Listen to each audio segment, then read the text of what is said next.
घटोत्कच का जन्म कैसे हुआ।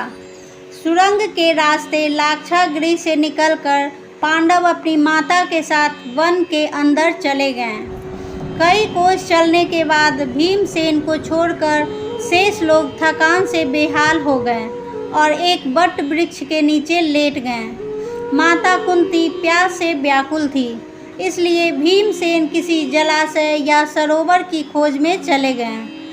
एक जलाशय दृष्टिगत होने पर उन्होंने पहले स्वयं जल पिया और माता तथा भाइयों को जल पिलाने के लिए लौटकर उनके पास आए। वे सभी थकान के कारण गहरी निद्रा में निमग्न हो चुके थे, अतः भीम वहां पर पहरा देने लगे।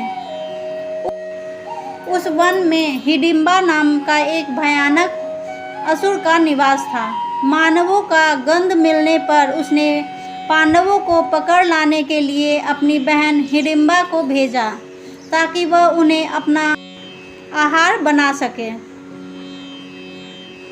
वहां पर पहुंचने पर हिडिंबा ने भीमसेन को पहरा देते हुए देखा और उसके सुंदर मुखार बिंद और बलिष्ठ शरीर को देखकर उन पर आसक्त हो गई। उसने अपनी राक्षसी माया से एक अपूर्व लावण्यमयी सुंदरी का रूप बना लिया और भीमसेन के पास जा पहुंची। भीमसेन ने उससे पूछा, हे सुंदरी, तुम कौन हो और रात्रि में इस भयानक वन में अकेली क्यों घूम रही हो। भीम के प्रश्न के उत्तर में हिडिंबा ने कहा, हे नरश्रेष्ठ, मैं हिडिंबा नाम की राक्षसी हूँ। मेरे भाई ने मुझे आप लोगों को पकड़ कर लाने के लिए भेजा है, किंतु मेरा हृदय आप पर आसक्त हो गया है तथा मैं आपको अपने पति के रूप में प्राप्त करना चाहती हूँ। मेरा भाई हिडिंब बहुत दुष्ट और क्रूर है, किंतु मैं इतना सामर्थ्य रखती हूँ कि आपको उसके चुंगल से बचाकर सुरक्षित स्थान तक पहुँचा सकूँ। इधर अपनी बहन को लौटकर आने में विलंब होता देख हिडिंब उस स्थान पर जा पहुँचा जहाँ हिडिंबा भीमसेन से वार्तालाप कर रही थी। हिडिंबा को भीमसेन के साथ प्रेमालाप करते देखकर वह क्रोधित हो उठा और हिडिंबा को दंड देने के लिए उसकी ओर झपटा। यह देखकर भीम ने उसको रोकते हुए कहा, हे दुष्ट राक्षस, तुझे स्त्री पर हाथ उठाते लज्जा नहीं आती। यदि तू इतना ही वीर और पराक्रमी है तो मुझसे युद्ध कर। इतना कहकर भीमसेन ताल ठोककर उसके साथ मल्ल युद्ध करने लगे। कुंती तथा अन्य पांडव की भी नींद खुल गई। वहां पर भीम को एक राक्षस के साथ युद्ध करते तथा एक रूपवती कन्या को खड़ी देखकर कुंती ने पूछा, पुत्री, तुम कौन हो। हिडिंबा ने सारी बातें उन्हें बता दी।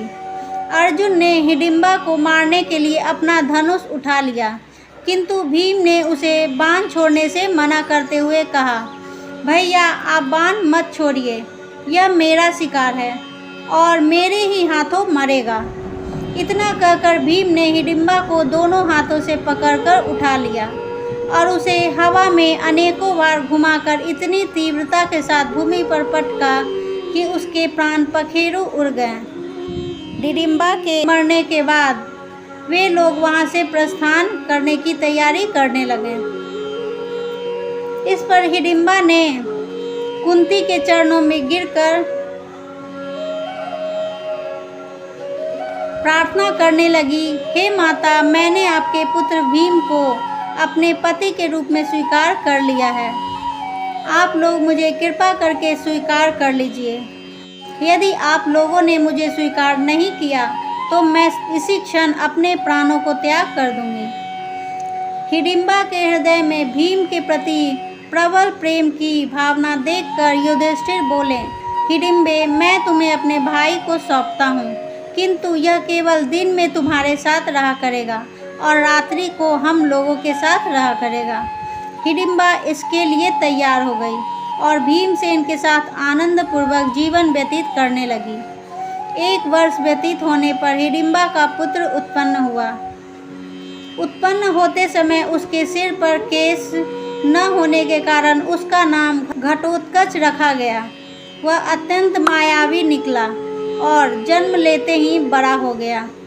हिडिंबा ने अपने पुत्र को पांडवों के पास ले जाकर कहा, यह आपके भाई की संतान है, अतः यह आप लोगों की सेवा में रहेगा। इतना कहकर हिडिंबा वहाँ से चली गई। घटोत्कच श्रद्धा से पांडवों तथा माता कुंती के चरणों में प्रणाम कर बोला, अब मुझे मेरे योग्य सेवा बताएं। उसकी बात सुनकर कुंती बोली, तू मेरे वंश का सबसे बड़ा पौत्र है, समय आने पर तुम्हारी सेवा अवश्य ली जाएगी। इस पर घटोत्कच ने कहा, आप लोग जब भी मुझे स्मरण करेंगे मैं आप लोगों की सेवा में उपस्थित हो जाऊंगा। इतना कहकर घटोत्कच उत्तराखंड की ओर चला गया। दोस्तों, मेरी वीडियो पसंद आ रही है तो इसे लाइक करें, शेयर करें, सब्सक्राइब करें। तब तक के लिए थैंक्स फॉर वॉचिंग। बाय।